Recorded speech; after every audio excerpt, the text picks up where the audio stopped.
नमस्कार. Madhuban farm and nursery या Facebook पेजवर आपलं सहर्ष स्वागत. मी नवनाथ मल्हारी कसपटे, NM गोल्डन निर्माता.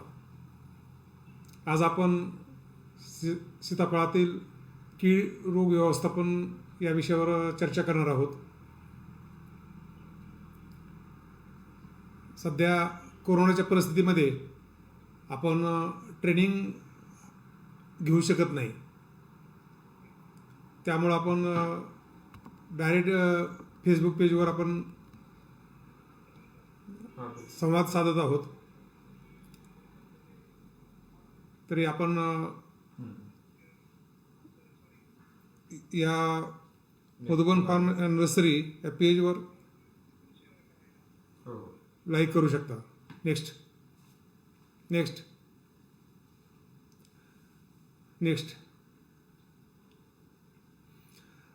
यामध्ये पहिलं मातीमधील खोडावरील साल कुजणे, कॉलर रॉट.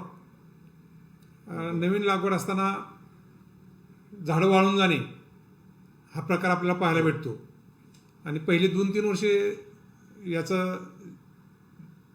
प्रादुर्भाव जास्त असतो. हे का होतं आणि हे टाळण्यासाठी आपण काय केलं पाहिजे? नेक्स्ट. नवीन वाढीच्या काळामध्ये झाडे वाळण्याची लक्षणे दिसून येतात. म्हणजे लक्षणं काय आहेत हे सांगतोय. छाटणीनंतर थोडीशी फूट दिसून येते, नंतर झाडे पूर्णपणे वाळू लागतात. लागवडीपासून 2 ते 3 वर्षापर्यंत याचे प्रमाण जास्त आढळते. खोल लागवड, खोडाच्या जवळ खते दिल्यास किंवा झाडाला मातीचा भर दिल्यास या रोगाचा प्रादुर्भाव जास्त दिसून येतो. या ठिकाणी जो आपल्याला फोटो दिसतोय तिथं मातीची भर दिली, त्यामुळे ती झाडं वाळून गेलेली आहेत.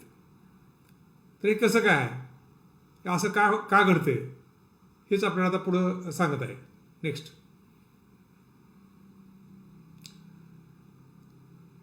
हे होऊ नये म्हणून आपण काय केलं पाहिजे? पहिलं तर रोप लागवड करताना रोपाची पिशवी एवढीच जमिनीत लावावं. म्हणजे ज्या बॅगमध्ये माती असते ती माती आणि आपली जमिनीची माती एका लेवल येईल एवढंच लावलं पाहिजे खोल. बरेच लोक काय करतात, कलमापर्यंत लावायचा प्रयत्न करतात किंवा विथभर किंवा जास्ती कमी असं लावतात. त्यामुळे सुद्धा हा प्रॉब्लेम वाढतो. रोपाला 3 ते 4 वर्षापर्यंत मातीची भर लावली नाही पाहिजे. खोडालगत नेहमी ओलावा नाही राहायला पाहिजे. खते देताना खोडापासून काही अंतराने दिली पाहिजेत. म्हणजे ज्यावेळेस आपण लागवड करतो त्यावेळेस त्या रोपाची साल ही कवळी असते आणि कवळ्या सालीला जर आपण माती, खत किंवा पाणी याचा संपर्क जास्त झाला तर त्या ठिकाणी एक प्रकारची बुरशी तयार होते आणि ती खोडावरली साल आहे ती कुजायला चालू होते. त्यामुळं आपण खोडालगत पाणी नाही पडणार किंवा एकसारखा ओलावा राहणार नाही याची काळजी घेतली पाहिजे. एक. आणि आता सांगितलं त्याप्रमाणे जादा खोल रोप लावलं नाही पाहिजे. आणि खतं देत असताना मजूर काय करतात, डायरेक्ट खतं घेतात आणि ते खोडावर टाकतात. असं काही घडलं नाही पाहिजे. तर काही अंतरावर दिली पाहिजेत. त्या अंतरावर देत असताना आपण पहिला डोस जे आपण एक 15-20 दिवसानंतर देतो लागवडीनंतर, तर त्या पिशवीची जी माती आहे त्या मातीच्या बाजूनं दिला पाहिजे. आणि जसं जसं झाड मोठं होईल तसं ते अंतरानं देत चालायचं. सर्वसाधारण सुरुवातीला 6 इंचावर द्यावं 1 वर्षापर्यंत, 6 महिन्यापर्यंत. त्याच्यानंतर 6 इंचाचं 9 इंच, 1 फूट अशा पद्धतीनं वाढवत 3 वर्षानंतर त्या झाडाची सावली जेवढी पडते तेवढ्या एरियामध्ये बाहेरच्या बाजूने दिलं पाहिजे. पण आपल्याकडे ड्रीप वगैरे असेल तर आपल्याला तशा पद्धतीनं खतं देता येत नाहीत, कारण खतं ही ओलाव्याशिवाय झाडाला घेता येत नाही. त्यामुळं आपण ड्रीपच्या लाईनीत खतं दिली तरी चालतात, पण खोडापासून अंतराने दिली पाहिजे, एवढंच.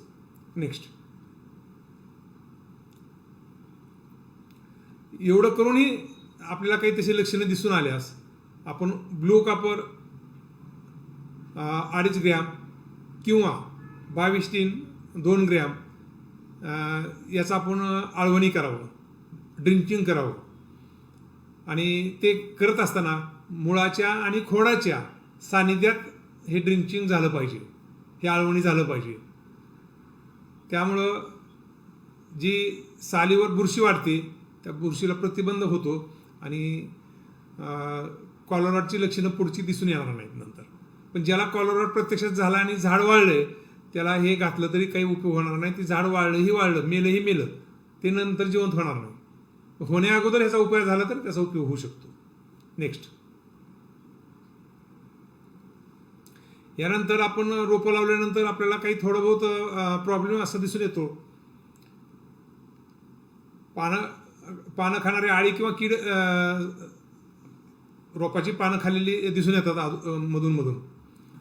तर त्यावेळेस काय असतं, आपण नवीन शेत तयार केलेलं असतं आणि त्याच्यामध्ये आपण रोपं नेऊन लावतो आणि त्याच्यात पूर्वीच्याच काही किडीच्या कोश, आळी, अंडी असं काहीतरी पिढी त्याच्यामध्ये तयार झालेली असते. आणि ती आळी किंवा कीड तयार झाल्यानंतर त्याला खाण्यासाठी कुठल्याच प्रकारचं गवत किंवा दुसरं अन्न मिळत नाही. मग त्यावेळेस ते शेवटी नाईलाजानं आपल्या सीताफळाच्या पानावर येऊ शकतं आणि ते स्वतःचे उदरनिर्वाह करण्याचा प्रयत्न करतं. खरं तर त्याचं ते खाद्य नाही. हे सीताफळाची पानं हे त्याचं खाद्य नाही, पण नाईलाजानं ते खातं. काहीच मिळत नसल्यामुळे, उपाशीपोटी असल्यामुळे ते नाईलाजानं खातं. आणि याची लक्षणं आता पाहिले तसे पानं कुरतडलेली किंवा खाल्लेली दिसतात, त्याला मध्येच असं होलं पडलेली दिसतात. तर याच्यासाठी आपण काय दक्षता घेतली पाहिजे? नेक्स्ट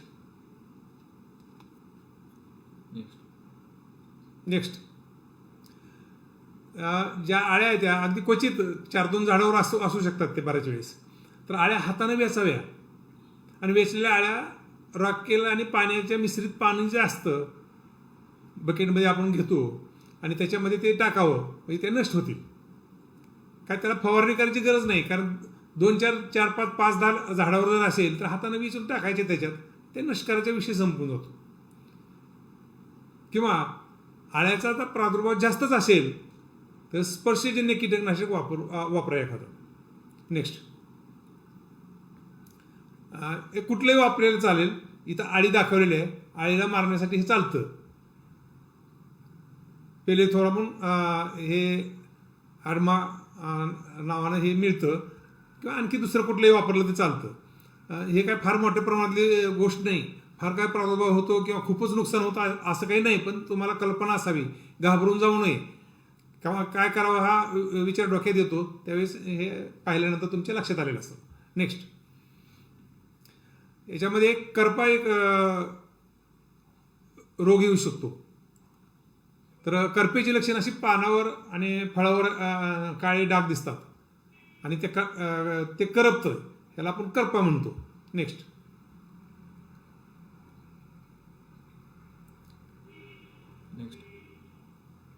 तर पाने काळी पडतात. ते पहिलं आणि हे मोठ्या प्रमाणात जास्त आलेलं आहे. पाणी काळे पडणे, पानावर ठिपके पडतात, फळ व फुलं गळतात हे जास्त झाल्यामुळं, शेंडा काळा पडून मरतो. आता हे तुम्ही हे सगळं ऐकायला लागल्यानंतर तुम्हाला असं वाटेल की सीताफळ कुठले औषध लागत नाही, सहज येणारं पीक आहे आणि काय चाललंय सगळं. तर असं काही नाही, हे क्वचितच अशा गोष्टी होतात. पण तुम्हाला जाणीव असावी या गोष्टीची म्हणून मी हे मुद्दाम सांगत आहे. आता याच्यासाठी सुद्धा आपण कधीही औषध मारलेलं नाही आतापर्यंत. 30-40 वर्ष झालं मी सीताफळाची शेती करतो, पण त्याच्या या करप्यासाठी औषध कधी मारायची वेळ आली नाही किंवा करपा आलाच नाही माझ्याकडं. पण काही ठिकाणी ओलावा जास्त जमिनीमध्ये राहिला, आर्द्रता वाढलेली असली हवेतली, तर त्या ठिकाणी करपा वाढत जातो किंवा येऊ शकतो. नेक्स्ट, तर ही ब्लू कॉपर आणि 22 टीन ही औषध आपण त्याच्यावर फवारू शकतो. तरी पण माझं असं मत आहे, ज्यावेळेस जमिनीमध्ये ओलावा जास्त आहे आणि आर्द्रता पण जास्त आहे, झिमझिम पाऊस अधूनमधून सारखा येतो, अशा काळामध्ये ही औषधं त्या प्रमाणात काम करत नाही. पण त्याच्यावरची ही औषध आहेत एवढंच. पण वातावरण बदलल्याशिवाय ह्याच्यावर चांगलं कंट्रोल मिळत नाही. कदाचित तुम्ही हे काही नाही वापरा, फक्त वातावरण बदललं तरी त्याच्यावर कंट्रोल मिळते. पण माणसाला काय दम निघत नाही, असं व्हायला तसं व्हायला, मग काय करावं. तर ही औषधं तुम्ही फवारू शकता, काही प्रमाणात कंट्रोल याच्यामधून मिळू शकतं. नेक्स्ट,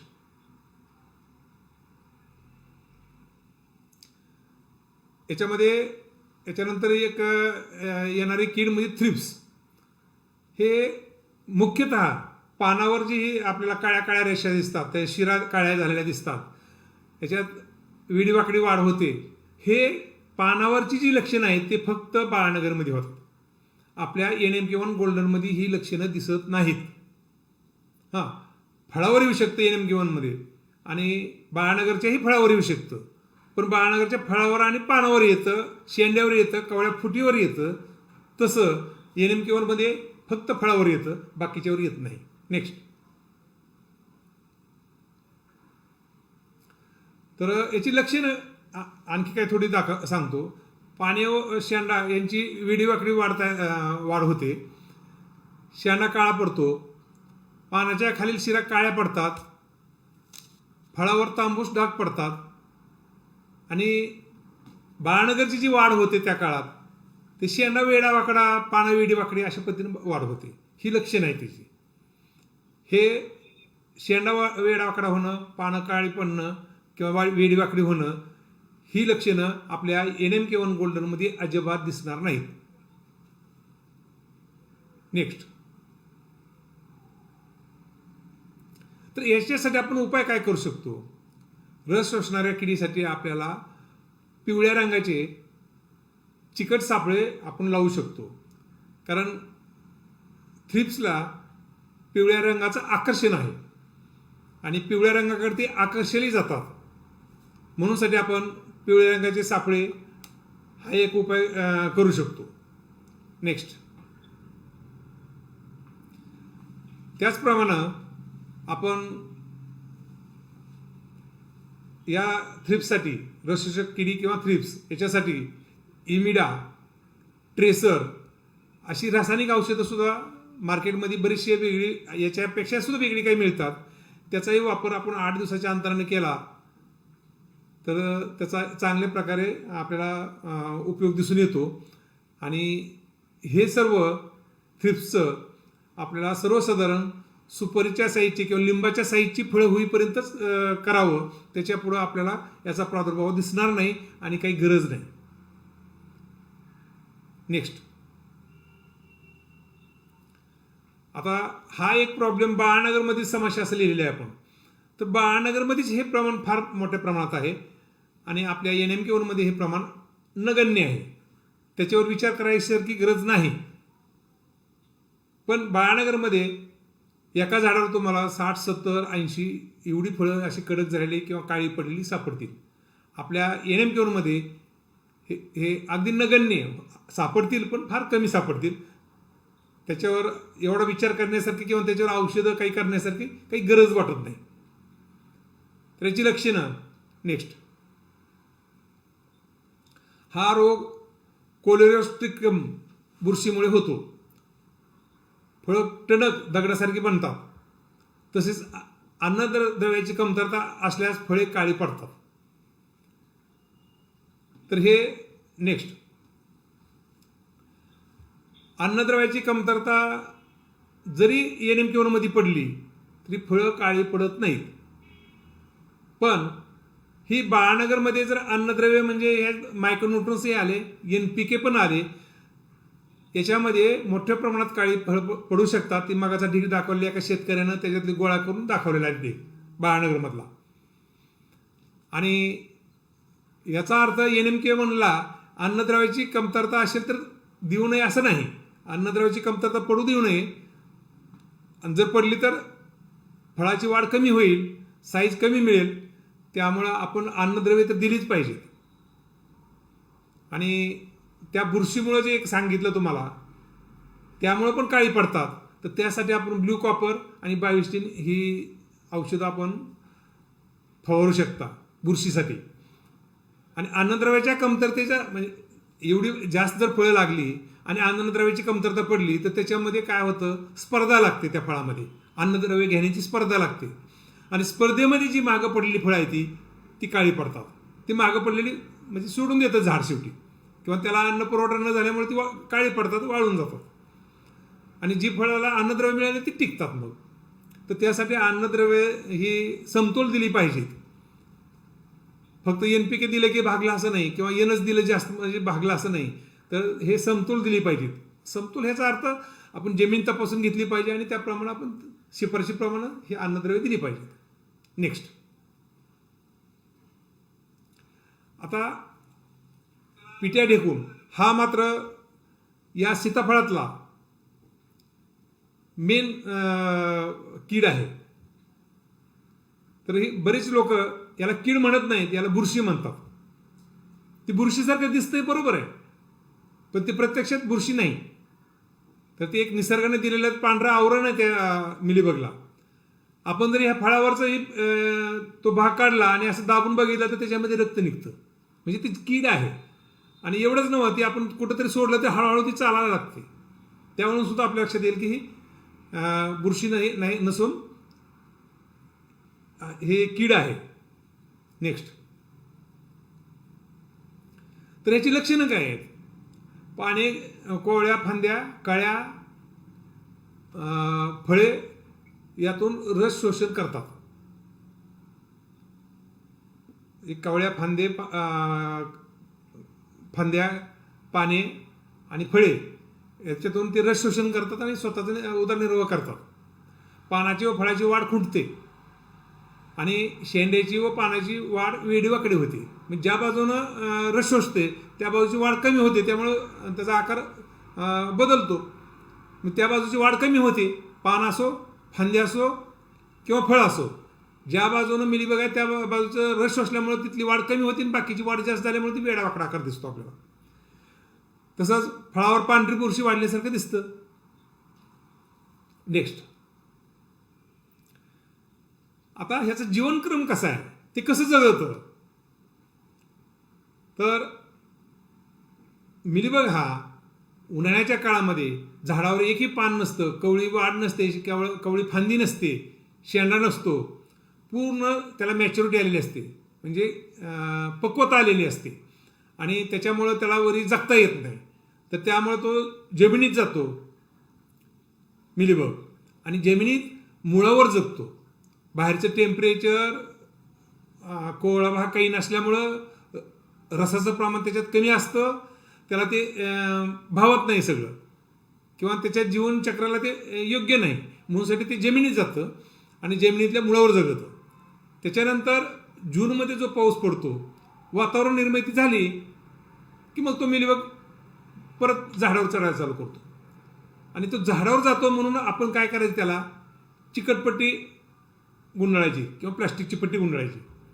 चिकटपट्टी उलटी गुंडाळायची, कारण बाहेरच्या बाजूने त्याला चिकट आलं पाहिजे. तर वरी जाताना त्याला तो मिलीबग चिटकतो.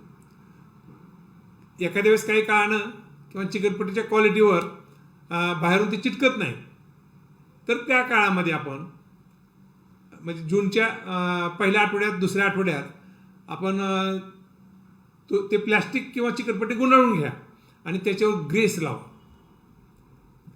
ती ग्रेस लावल्यामुळं वरी जाणारा मिलीबग त्या ग्रेसमध्ये अडकतो आणि वरी जायचं थांबतं. त्यामुळं आपल्याला बराचसा मोठ्या प्रमाणात बचाव मिळतो. एक, आणि या वरी जाणाऱ्या किडी आहेत, काही मुंग्या आणि मुंगळे हे त्याचे वाहक आहेत, ते सुद्धा जायचे त्या ग्रेसमध्ये अडकतात, त्यामुळे त्याला पण वरी जात नाही, ते सुद्धा वाहक आहेत.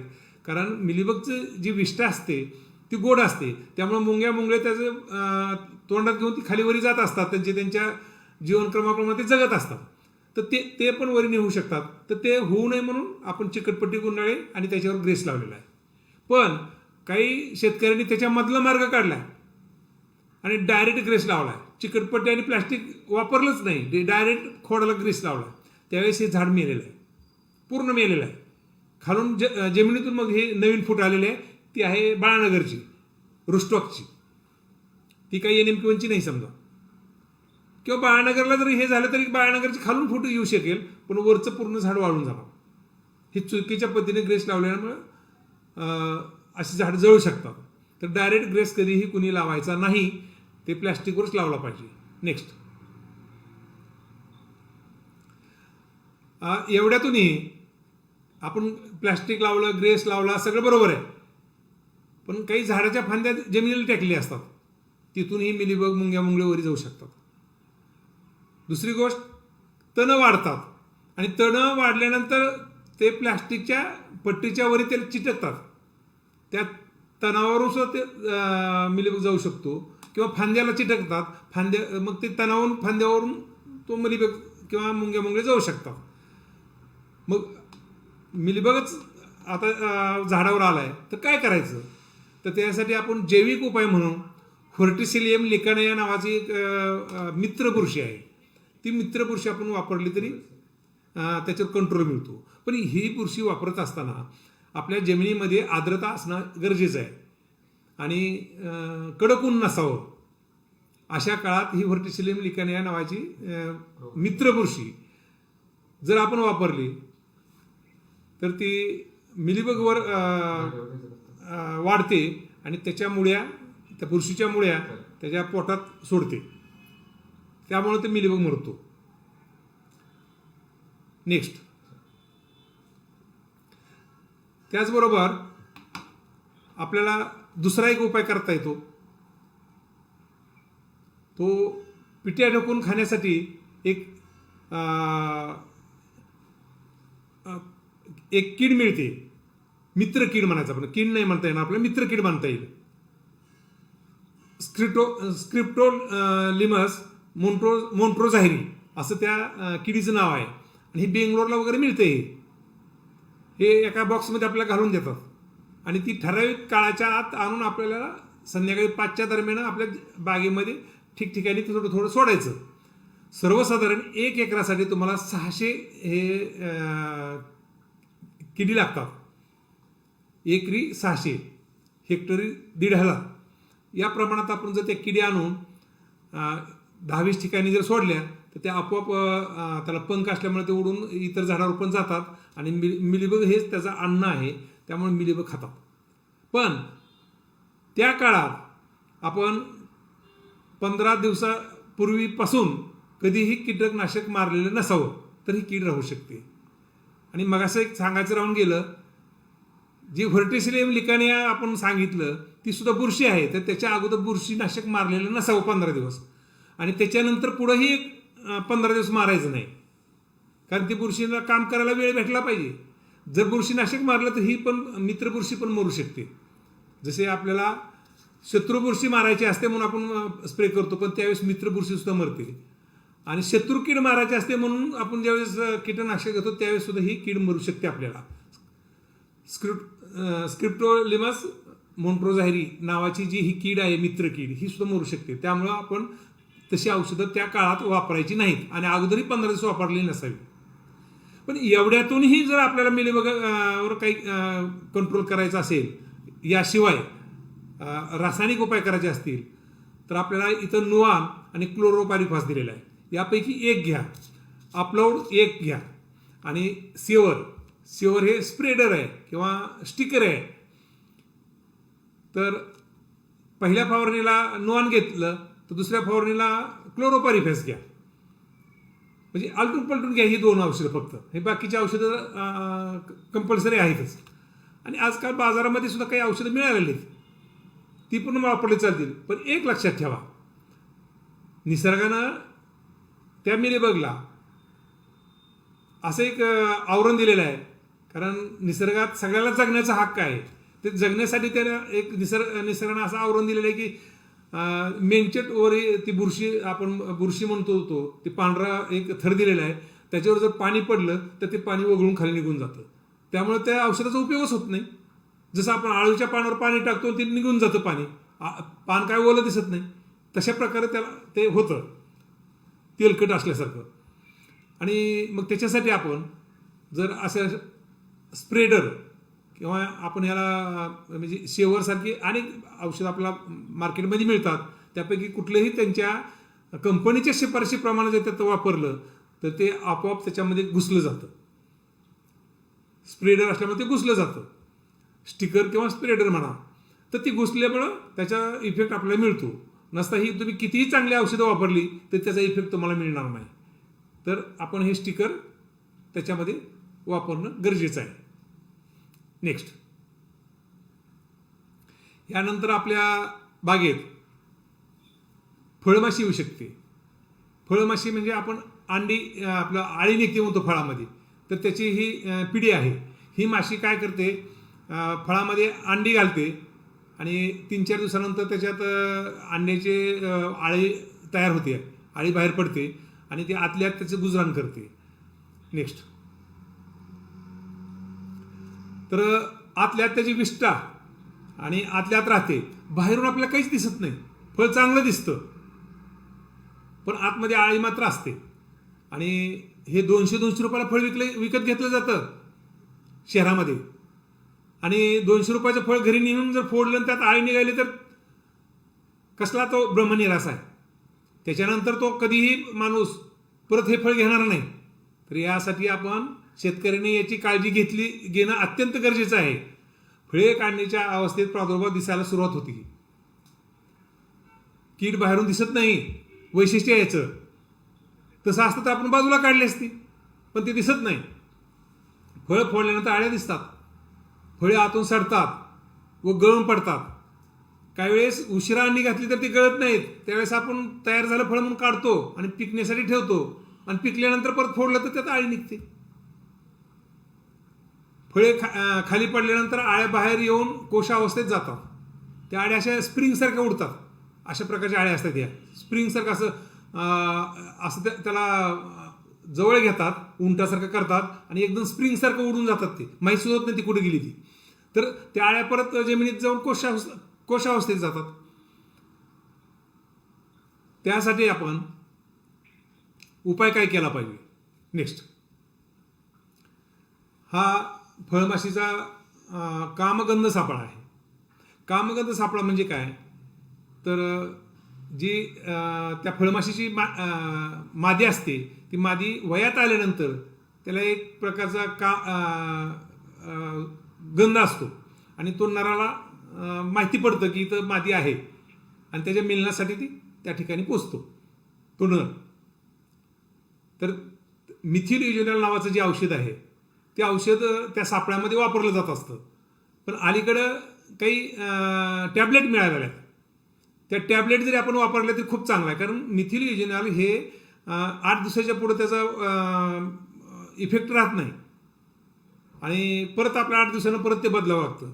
असं करण्यापेक्षा आपण ती जर टॅबलेट वापरली, मक्षिकाकारी असं काहीतरी नाव आहे त्या टॅबलेटचं, मार्केटमध्ये मिळते, तर ती टॅबलेट वापरल्यानंतर ते वर्षभर त्याचा इफेक्ट राहतो. आपल्याला वर्षाचा विषय सोडून द्या, आपलं हे जे आपला जो हा सीझन आहे तोपर्यंत आपल्याला त्याच्या परत काही पाहायची गरज नाही आणि खाली त्याच्यात नुवाण टाकलेलं असतं.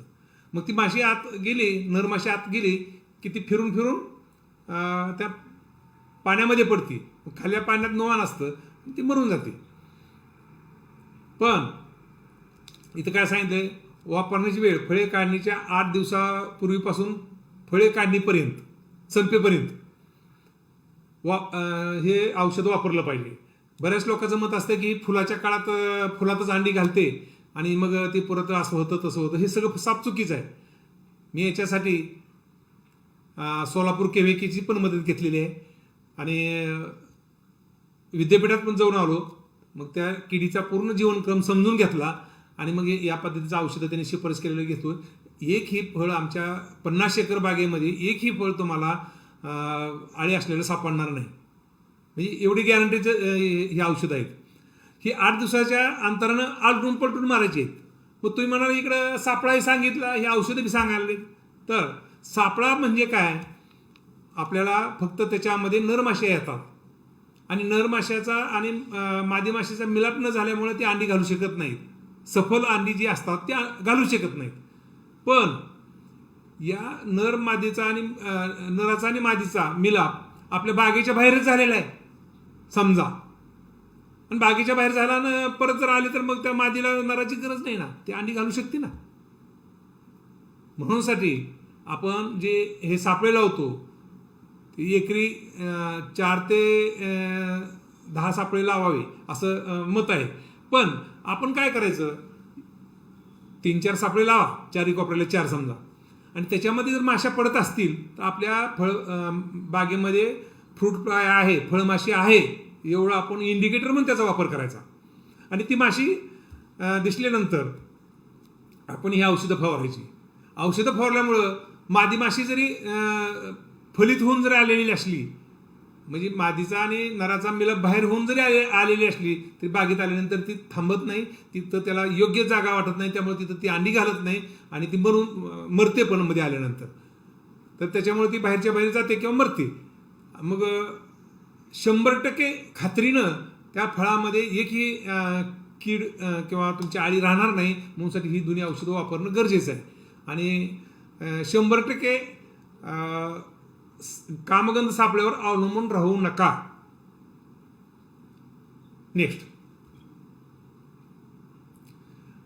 आता ह्या बऱ्याच किडी काही तुम्हाला आता बोधदृष्टीने वाटत असेल किंवा सीताफळाचं कसं असं आणि हे खूपच काय काय दिसायला लागले, तर असं काही नाही. माझ्या 40 वर्षाच्या अनुभवात फक्त एक वेळेस 3-4 झाडाला अशा प्रकारची लाख कीड दिसलेली आहे. पण आहे, तुम्हाला माहिती असतं हे मी सांगतोय, तुम्हाला माहिती असावी सगळ्या गोष्टीची, घाबरून जाऊ नये तुम्ही, त्यासाठी मी ही सांगत आहे. तर ही लाख कीड म्हणजे काय, लाखेसारखं त्याचा कलर असतो, त्यामुळे त्याला लाख कीड असं नाव दिलेलं आहे. आणि हे कवळ्या फांद्यावर किंवा निबर फांद्यावर सुद्धा हे रस शोषून जगते. नेक्स्ट, तर ही कीड फांद्यातून रस शोषते, त्याचवेळी याची मादी चिकट पदार्थ बाहेर टाकते, त्यामुळे झाडावर द्रव्याच्या गाठी तयार दिसतात. तर हे आपल्याला कीड असं वाटतच नाही हो, ते वरून फक्त काहीतरी गाठी गाठी आल्यासारखं दिसतं. पण ते सुद्धा आपण असं नकानं काढून घ्या आणि ते दाबा, त्यातून रक्त निघतं, म्हणजे ही कीड आहे, स्पष्ट लक्षात आलं. तर याला काही घाबरून जायची गरज नाही. मी सांगितलं की माझ्या 40 वर्षाच्या अनुभवात फक्त 3-4 झाडाला एक वेळेसच आली होती, पण त्याचे फोटो आम्ही ठेवलेत आणि हे तुम्हाला मार्गदर्शन म्हणून आपण वापरतो त्याचं. तर याच्यावर नोआन किंवा क्लोरोपायरिफॉस ही गॅस होणारी औषधं एकदा हे पूर्ण काडी भिजवून घेतली की 3-4 दिवसात पूर्ण वाळून जाते, ती खाली निघून पडते. आपण असा हात लावला तर सहज खाली निघून पडते परत, ते काहीही राहत नाही. फार काय त्याला घाबरून जायची गरज नाही, फार मोठ्या प्रमाणात ह्याचा प्रादुर्भाव होऊ शकत नाही. नेक्स्ट, हे तुम्हाला नोआनचं औषध सांगितलेलं आहे. 2 ml त्याचा स्प्रे घ्या, काही अडचण येणार नाही. नेक्स्ट, तेवढ्या झाडापुरता घेतला तरी चालतो. आता त्याच्या पुढे एक खोडकिडा एक कधी मध्ये एका दिवसा आढळून येतो. ज्यावेळेस ड्राय वातावरण जास्त असतं किंवा पाऊस कमी पडतो, एखाद्या वर्षी पावसाळाच कमी होतो, अशा काळात थोडा जास्त याचा प्रादुर्भाव दिसून येतो. तर खोडातून पाणी वाहत नसल्यास तसेच झाडाच्या खोडाच्या खाली भुसा आढळल्यास खोडकिडा आहे असे समजावे. ही पाणी वाहते, ह्यात खोडकिडा नाही. इथे सांगितले पाणी वाहते म्हणजे त्यात खोडकिडा नाही. आणि ज्या झाडाच्या खाली भुसा पडतोय आणि असं पाणी वाहत नाही, त्या ठिकाणी कुठं आहे ते आपण शोधून काढू शकतो. कारण भुसेच्या नेमकं वरी जर पाहिलं तर तिथं बरोबर आपल्याला होल दिसतं. आणि त्या होलामध्ये तो किडा असतो किंवा आळी असती आणि ती भुसा काढून ती बाहेर टाकत असते, म्हणजे ती जिवंत आहे असं ओळखायचं आपण. या पाणी वाहत असलेल्या झाडाला कुठलाही उपाय करायची गरज नाही. पण खाली भुसा पडत असलेल्या झाडाला ज्यावेळेस आपण उपाय करतो त्यावेळेस तो भुसा पूर्ण काढून टाकायचा बाजूला खाली जमिनीवर पडलेला, आणि नंतर दुसऱ्या दिवशी तो भुसा दिसतो का ते बघायचं. नाही भुसा दिसला तर कीड मेली म्हणून ओळखायचं. दुसऱ्या दिवशी म्हणजे उपाय केल्यानंतरची गोष्ट आहे.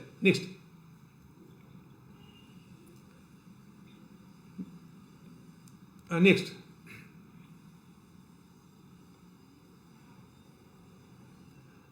त्याच्यामध्ये तार घालून आपण त्याला त्या आळीला मारू शकतो. एक.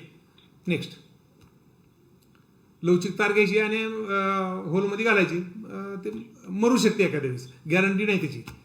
पण नोआनचं पाणी आपण समजा जास्त आपल्याकडे प्रादुर्भाव तर 1 लिटर पाणी घ्या, त्यात 100 ml नोआन टाका आणि मोठी सिरेंज घ्या, सिरेंजमध्ये भरून सुई वापरायची गरज नाही, निडल वापरायची गरज नाही, तर ती बरोबर त्याच्यात बसते, त्या पाडलेल्या होलमध्ये बसते, दाबून धरायची आणि बसल एवढं पाणी त्यात भरायचं आणि चिखलानं ते बंद करायचं. पण त्यावेळेस आपण खालचा भुस्सा काढून टाकला पाहिजे आणि दुसऱ्या दिवशी किंवा 2 दिवसांना 4 दिवसांना आपण जर चक्कर मारायला गेलो तर तिथं खाली भुस्सा नवीन दिसतो का बघायचं. जर दिसला तर कुठंतरी आहे आणखी असं ओळखायचं, आणि भुसा नाही खाली दिसला तर हा उपाय केल्यानंतर भुसा खालचा काढून टाकला पाहिजे, नसता ते डबल आपल्याला अडचण येते. तर नवीन भुसा दिसला तरच आपण परत तिथं शोधायचं ते होल कुठं आहे ती आणि हा उपाय करायचा. तर याच्यावर बी काही अडचण नाही येणार, हे 100% ह्याच्यावर सुद्धा कंट्रोल मिळू शकतो. नेक्स्ट, आता याच्यामध्ये असे काही प्रॉब्लेम असू शकतात. सौरजळ म्हणजे सूर्यप्रकाशाच्या टेम्परेचर, म्हणजे सूर्याची जी किरण असतात त्याचे टेम्परेचर जास्त वेळ त्या खोडावर राहिल्यानंतर हा प्रॉब्लेम दिसून येतो. मग हे कशी राहतात हे मी पुढे सांगतो. नेक्स्ट, ह्याची लक्षणे काय असतात. खोडावरील साल जळते, त्यासाठी खोड सरळ असणे आवश्यक आहे. आम्ही सांगतो लागवड झाल्याबरोबर त्याला बांबू लावा आणि ते सरळ करून घ्या, सरळ राहू द्या, 3 वर्षे त्याला सरळ राहील असं सांभाळा तुम्ही, लक्ष द्या त्या गोष्टीकडे. आणि जर ते वाकडं झालं, वाकडं कसं होतं तर नैऋत्य मान्सून वारं चालू असतं आणि ते ईशान्येकडे ते कललं जातं, आणि ज्यावेळेस दक्षिणेने चालू होतं सूर्याचं त्यावेळेस दक्षिणेकडल्या बाजूनं त्याचे किरण जास्त वेळ 90 अंशाच्या कोणामध्ये ह्या झाडाच्या खोडावर पडतात आणि तिथल्या सालीतल्या पेशी मृत होतात आणि मग ही वाळलं जातं. त्यासाठी आपण सरळ खोड ठेवलं तर ह्या गोष्टीचा प्रादुर्भाव होत नाही, की ही लक्षणं दिसणार नाही तुम्हाला. तर खोडावरील साल नैऋत्य बाजूने वाळू लागते, आतील भाग उघडा पडतो. अधिक प्रमाण सौरजळ झाल्यास झाड वाळू शकतं. तर याच्यासाठी आपण काही उपाय करू शकतो. नेक्स्ट, लागवडीपासून 2-3 वर्षे खोड सरळ राहील याची काळजी घ्यावी. 3 वर्षानंतर त्याला टणकपणा येतो, त्यामुळे परत वाकडं होण्याचा प्रश्न येत नाही.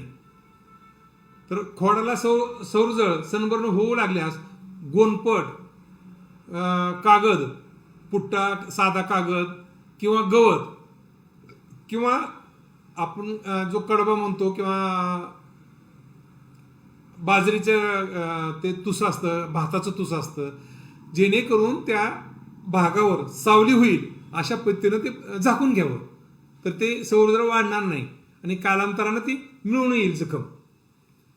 आणि फारच जास्त असेल तर मेलेला भाग सुरीच्या सहाय्याने किंवा चाकूच्या सहाय्याने खरडून काढावा व नवीन जखम करावी, त्याला थोडी जखम होईल असं एवढं खरडून काढावं आणि त्याला शेण लावून कापडाची पट्टी बांधावी आणि ही बांधलेली पट्टी 15 दिवसानं परत काढावी, परत त्याला थोडीशी नवीन जखम करावी आणि ताजं शेण लावून परत पट्टी बांधावी. असं 3-4 वेळेस केलं तर ते जखम लवकरात लवकर भरून येते. पण हे करत असताना झाडावर पानं असली पाहिजेत आणि नवीन वाढ चालू असेल तर ते आणखी फार लवकरच जखम भरून निघते. ज्यावेळेस पानगळ होऊन जाते आणि झाड सुप्तावस्थेत जातं त्या काळात अशी जखम भरून येणार नाही. त्यावेळेस फक्त आपल्याला सावली करणे एवढाच उपाय आहे.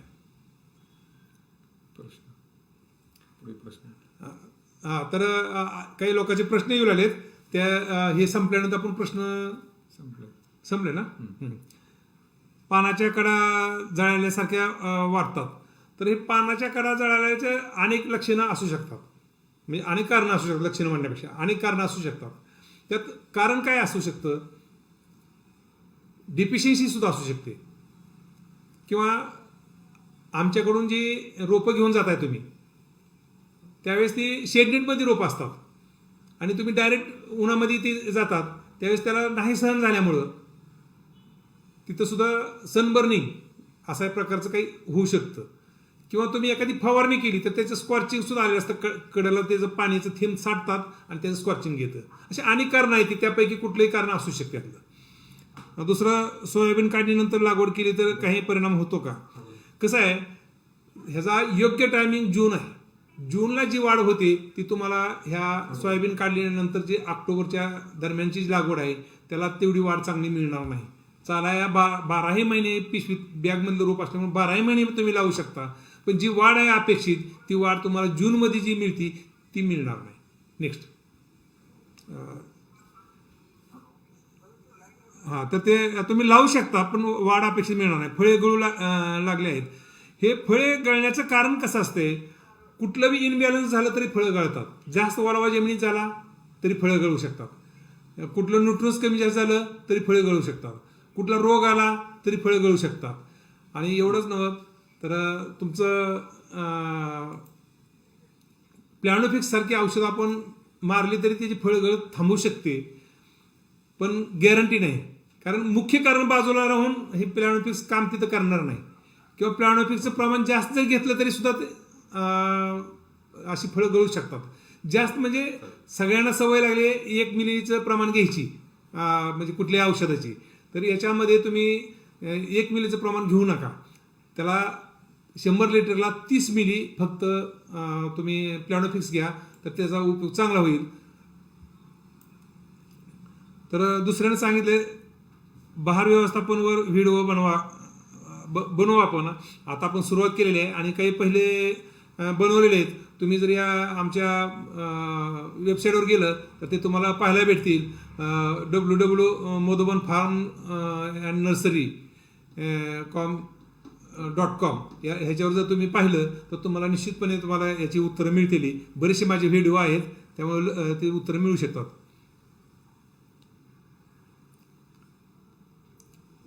इथं काय सर खोडातून पाणी कशामुळे येते, तर त्याला इजा झालेली असते आणि इजा झाल्यानंतर जसा डिंक बाहेर येतो तसं ते पाणी बाहेर येतं.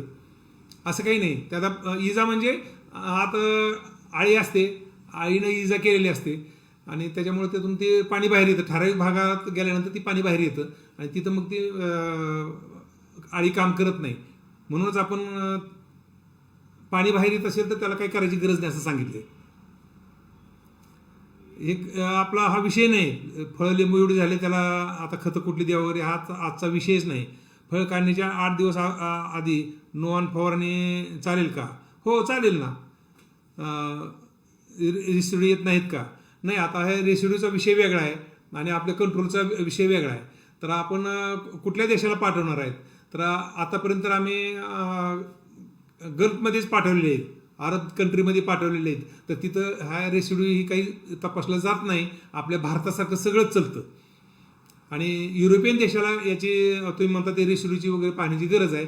तर युरोपियन देशासाठी याचं आपल्याला वेगळं कोष्टक तयार करावं लागेल आणि त्याला आपल्याला शासनाची काही मदत घ्यावी लागेल. कारण त्यांचे जे नॉर्म्स आहेत त्या नॉर्म्सप्रमाणे आपल्याला ते औषधं फवारावं लागतील तरच ते आपण तिकडं युरोपियन देशाला पाठवू शकतो.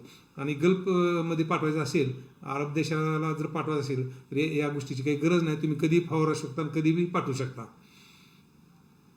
आता ही सुपारी एवढी फळं झालेत गळतात तर ते ओलावा जमिनी जास्त असेल तरी हे होतंय. प्रत्यक्षात आमच्याकडचे तर जे आत्ता प्रॉब्लेम आहे ते ओलावा जास्त असल्यामुळेच आहेत. एप्रिलमध्ये लागवड केली आहे तर शेणखत कधी टाकावे, ते जूनमध्ये टाकायला पाहिजे होतं. आताही टाकायला का हरकत नाही, पण अंतराने टाका खोडापासून. सीताफळ बाग 1 वर्षाची असून फेब्रुवारीमध्ये छाटणी करणे गरजेचे का जून महिन्यात छाटणी करावी? नाही, छाटणीच करू नका. 1 वर्षात 2 वर्ष छाटणी करायची नसते. काही लोक छाटणीच्या मागं लागलेत हीच मला समजा नाही. जे आता हे काय माध्यम झाले फोनचं, कुणी उठावं की पानं काढा छाटणी करा, पानं काढा छाटणी करा. फार चुकीचं आहे. पानं काढून छाटणी करू नका. नॅचरली पानाची गळ होऊ द्या आणि मग छाटणी करा. अशा पद्धतीनं आपण ऐकायला पाहिजे. समजून घ्या. पानं खाल्ली तर आपण फवारणी करतो आणि हातानंच पाणी काढायचे म्हणल्यानंतर मग फवारणी करायची काय गरज आहे? चुकीचं आहे. पानं काढायचं हे डोक्यातलं थोडंसं कोष्टक बाजूला काढून टाका. ही नॅचरल वय झाल्यानंतर पानं ती गळतच असतात. त्याला विश्रांती भेटू त्या झाडाला आणि मग काय छाटणी करायची असेल तर करा. पण 2 वर्ष छाटणीची गरज नाही आणि छाटणी करू नका. फक्त सुरुवातीला 2-2.5 फुटावर पहिला शेंडा मारा. तिथं 3-4 फांदे येतील. 2, 3, 4 नाही ते आलं तर परत डबल मारा शेंडा. पानं काढू नका आणि शेंडा मारताना 1-2 इंचाचा शेंडा मारा. ती परत 2.5-3 फूट आल्यानंतर परत एकदा शेंडा मारा. अशा पद्धतीने त्याची वाढ करा. छाटणीचं डोक्यात घेऊ नका. मला इंग्लिशचं काही तेवढं जमत नाही त्यामुळे मी मराठीतलं आहे तेवढंच उत्तर देतोय. तिसरी छाटणी आहे का कसं तसं समजणार नाही आपल्याला. तिसरी म्हणजे कधी कधी केली काय माहिती, 2 वर्ष झाली आंतरपीक बंद करावे का, बंद केलेलं तरी चालेल. खोडाजवळ साल खराब होऊन झाड पिवळे होत आहे, याला तुम्ही हे एक सांगायचं आपल्याकडून राहून गेलेलं आहे. तर बोर्डो पेस्ट लावा. बोर्डो पेस्टचं प्रमाण जे आहे तर 5 किलो मोरचूद आणि 5 किलो चुना, कळीचा चुना, आणि हे दोन्ही पण वेगवेगळ्या बकेटमध्ये घ्या. रात्रीच्याला भिजू घाला आणि 5-5 लिटर पाणी घ्या त्याच्यामध्ये. एकामध्ये चुना आणि एकामध्ये मोरचूद, या दोन्हीमध्ये 5-5 लिटर पाणी घ्या. प्लास्टिकच्या बकेट वापरा, कुठलंही धातूचं वापरू नका. आणि तिसऱ्या 10 लिटरपेक्षा मोठ्या बकेटमध्ये हे दोन्ही टाका आणि ढवळून घ्या. आणि ती पेस्ट 2 वेळेस लावा, जूनमध्ये एक आणि जानेवारीमध्ये एक, असं 2 वेळेस तुम्ही ती पेस्ट लावू शकता. त्याच्यामुळं ही साल खराब होणार नाही आणि झाड पिवळं पडणार नाही. विक्रीसाठी पण थोडा मार्गदर्शन करावे. ठीक आहे, पुढच्या ह्याला आपण करू. आपण ते नेमॅटोड सीताफळाला होत नाही, त्याची काही काळजी करू नका. आणि खोडवर बुरशीसारखे स्पॉट आलेले आहेत, तर त्याचे कॅरेक्टर आहेत. ती बुरशी नाही, काही नाही, सगळ्याच झाडाला तुम्हाला ते दिसतं. कुणाच्याही बागेत जावा, कुठल्याही व्हरायटीमध्ये जावा, ते स्पॉट दिसतात. त्याचे ते कॅरेक्टर आहेत, सीताफळाचे ते कॅरेक्टर आहेत. त्याला काही त्याला औषध उपचार करायची गरज नाही, किंवा तो काही रोग नाही किंवा कीड नाही. त्याच्याबद्दल तुम्ही कुठलीही काळजी करू नका. आता डोस कोणता द्यावा ते पुढच्या ह्याच्यात होईल. सर्व सीताफळ लागवड करून 1 महिना झाला आहे, तर मला खत नियोजन आणि फवारणी नियोजन भाग हे कसं आहे. हे जे आपण कोरोनामुळं जे इथं प्रशिक्षण वर्ग घेत होतो, तो प्रशिक्षण वर्ग बंद झालेला आहे कोरोनामुळे. आणि तेच आपल्या शेतकऱ्याला सगळ्याला मिळावं म्हणून आज फक्त रोगकिडी या विषयावर आपण हे सेमिनार घेतलेलं आहे. तर यापुढे तुम्ही त्याला ते लाईक करा आणि नेहमी यूट्यूब चॅनल सबस्क्राईब करा. मग तुम्हाला नेहमी आमच्या संपर्कात राहता येईल आणि आम्हाला त्याची उत्तरं देणं योग्य होईल किंवा देता येतील. आणि तुम्ही या अडचणीतून मार्ग काढायला तुम्हाला सोपं जाईल. तर पहिली छाटणी साधारणतः किती महिन्यांनी करावी? 2 वर्षाच्या आत छाटणी करायचीच नाही. 2 महिन्याची लागवड आहे, पाणी पिवळी पडतात आहेत व कीड पाणी खात आहेत. फुटीसाठी कोणती फवारणी करावी? फुटीसाठी फवारणी वेगळी, ह्यासाठी वेगळी, त्यासाठी वेगळी, असं काही नसतं. निसर्गात सगळं दिलंय देवानं. आता बांधावर सीताफळ येतात, त्याला कोण फवारणी करते फुटीसाठी, आणि कोण त्याचा शेणा मारते, कोण त्याला छाटणी करते, कोण काय करते, कोण पाणी देते, तरी पण ती येते. पण आपल्याला थोडी अपेक्षा जास्त आहे, त्याच्यामुळे त्याला आपण थोडं सिस्टमॅटिक गोष्टी करत राहतोय. बरोबर आहे तुमचं. तर अशा काही वेगळ्या फवारणी असतात. खत पाण्याचा जोर वाढल्यानंतर ऑटोमॅटिकच ते वाढते आणि त्याचे आकार देण्यासाठी आपल्याला फक्त शेंडा मारत राहायचा, दुसरं छाटणी वगैरे असं काय करू नका. हुमणीचाही त्रास होत नाही. गळ होत आहे, उपाय काय? आता मी सांगितलं की तुम्हाला पाणी खाणारे आळी दिसते, त्याच्यावर उपाय सांगितलाय. तर आपण आपल्या ह्या कॉन्टॅक्टमध्ये जर राहिलं तर आम्ही त्याची उत्तरं वरचीवर देत राहू. तणनाशक कुठल्याही प्रकारचं चालू शकतं, पण एक लक्षात ठेवा, तणनाशकाला कळत नाही हे सीताफळ आहे आणि हे तण आहे. ती ज्याच्यावर जाईल त्याच्यावर ते इफेक्ट करतं. तुम्हाला फार मोठं काय दिसणार नाही, पण त्याची वाढ खुंटेल, कमी वाढ होईल आणि तुमच्या लक्षात येणार नाही हे कशामुळे झाले ती. तर तुम्ही त्याला पडदे धरा आणि मग तणनाशक फवारा. मग तुम्ही राऊंड अप फवारलं तरी चालतंय, किंवा तुमचं हे दुसरं औषध आहे ते काय नाही, ग्लायशियल, राऊंड अप, हे दोन्ही सारखंच आहे. दुसरे फवारलं तरी चालते. कुठल्याही तणनाशकाला त्याची अडचण नाही. तर तुम्ही पडदे धरून ते फवारा. ग्रामोक्झोन एक औषध आहे, ते पण चालतंय. मग ग्रामोक्झोन हे औषध खाली पसरणारे जे तण आहेत त्याच्यासाठी चालतं. जर तुमच्या बागेत काँग्रेस असेल तर ते ग्रामोक्झोन मारणार नाही, त्यासाठी राऊंड अप घेणं चांगलं. पण झाडावर जाऊ देऊ नका, एवढंच. तर नमस्कार, मी प्रवीण गसपटे. आपल्यापर्यंत अशीच अधिकाधिक चांगली माहिती पोहोचवण्यासाठी आमचा नेहमीच प्रयत्न असतो. तर आपल्याला हे अपडेट कळण्यासाठी आपलं फेसबुक पेज आहे, इंस्टाग्राम आहे, यूट्यूब आहे. तर Madhuban farm and nursery search करा, त्याला फॉलो करा, सबस्क्राईब करा आणि आपले जे काही लेटेस्ट माहिती असेल ती तुम्हाला अपडेट त्याच्यावरती मिळत राहतील. धन्यवाद. नमस्कार.